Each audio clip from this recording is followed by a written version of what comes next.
questions, Tim May.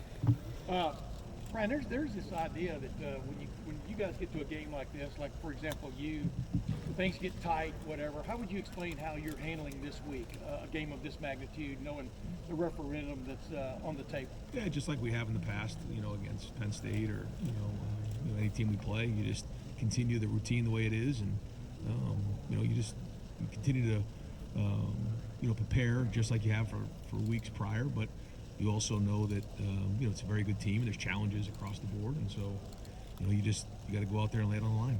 You think about the games that have been played against Penn State going back. Even before I got here, always great games that go back and forth, but you prepare for every scenario that could come up, and that's our job during the week, is to prepare the best we can. It's like a test, and then you find out how you do on Saturday. Yeah, Miller, you got to be on your P's and Q's on Saturday more so than regular, or is it? Certainly when you play really good teams, like we have in the past, you got to every play counts. Every play matters. The margin of error, as you know, is very tight. One question, everyone. Tony Erdman, Buckeye Huddle. Brian, I don't know how much you can share. Your conversations with Tyleek over the offseason, what were those like? And did you see a light go on for him? Well, I think for Tyleek going into year 3, like a lot of our guys, you want to start taking on a more of a lion's share of the reps. He's done that, and he's had more of an impact this season than he has in the past. And but again, in games like this is where really good players and great players have to play that way. Bill Landis, Rivals the podcast. Now, folks, we do have other players. Cody Simon and Xavier are here as well. Was there any commonality last week with the late game penalties and things you're looking at to get No. One of them, we had Xavier in there at tailback. He was running a protection that he really wasn't that familiar with, because we were in a tough spot and we were having a hard time identifying protection. And so we put Xavier in there, and that's what that was. And the second one was a punt that, right around the 40-yard line. We weren't exactly sure on the look. And anytime we say, hey, listen, we'll take a 5-yard penalty there, especially in a poof situation. So, when there's a delayed game, I put it on myself. But those are the situations there. Nathan Barrett, Cleveland.com. Ryan, last time you were doing kind of talent matchup and took Marvin away, you still had that mechanism. If you can't go on Saturday, what does that mean for Kyle as far as how he's processing the offense? Well, our guys, are working hard to get back to the game, and we're hopeful that that's going to happen. So, but we have a lot of weapons, and that's one of the things that we talk about in the preseason, is how we're going to spread the ball around. Well, we're in a game now, and whether it's tight end, running back, or receiver, we're going to need all these guys to step up. They're all going to have opportunities, but that's where depth comes in, and that's why we have to have weapons across the field. Joey Kaufman, Columbus Dispatch. Brian, a close game, what do you do It just depends on the wind. Yeah, I think he made one from 60 today. It was a pretty strong wind behind him, but so it just depends on the wind. But he's got a strong leg. Andy Backstrom, Letterman Row.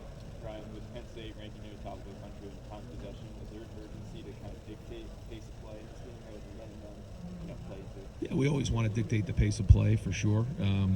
But they've done a great job of that. So yeah, winning first down is critically important. On both sides of the ball. Whether it's staying on schedule to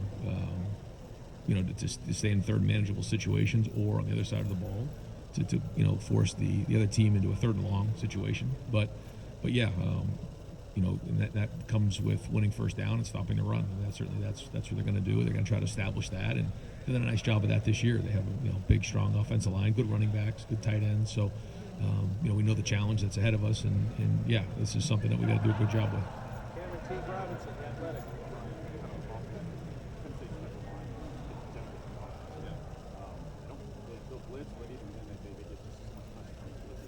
How do you balance the idea of being efficient offensively and staying ahead of the state, but also knowing sometimes that you make up some negative plays?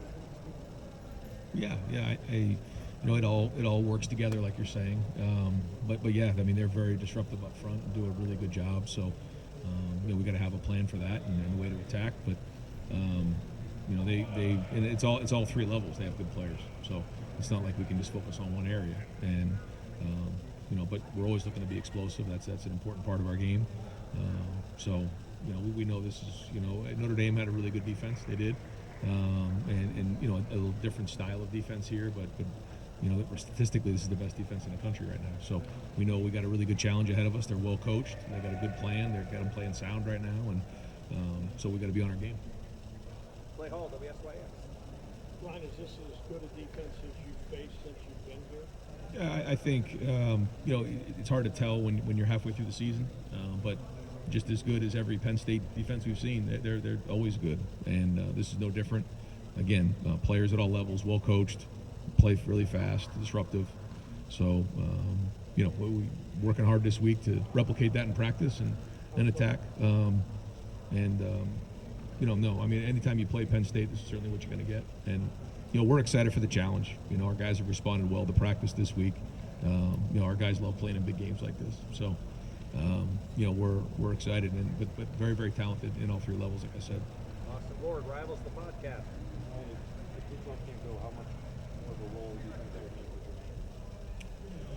for Jermaine? Yeah, I mean, you saw him play last week, and he's done a nice job when he stepped in there. You know, he's certainly aggressive, and he's somebody who doesn't shy away from competition. He's very competitive, and so you know, if need be, you know, he's somebody that we have confidence putting in the game. You know, we see it in practice. He goes against really good receivers every day in practice, and he's shown that he can cover our guys. So, I mean, that in and of itself should give him enough confidence to say, I can go play in a game, and it certainly the coaches believe that he can do it. Doug Maurice, Kings of Columbus. Similar question: if Mecca is limited in any way, a guy like Carnell, you know, we saw him with a big opportunity to make a big play. Has he advanced to the point where he could be ready for a role in a game like this? Yeah, Carnell needs to be ready to go. You know, a bunch of our guys, you know, I've had a good weeks of practice, and Carnell has continued to prove that he deserves to play. Now, this goes back to the preseason, and you're seeing it. You saw him make a couple nice catches there in the game last week. You've seen it a couple weeks before in the touchdown catch, and he continues to impress. So you know, it's about that time when you think about some of the freshmen who have, you know, made it. You know, as a freshman, it usually right around the middle of the season, end of the season, when they really start coming on. So that time frame is about right here for Carnell. So you know, we have confidence to put him in the game. Last two, Bill Rabinowitz, Columbus Dispatch.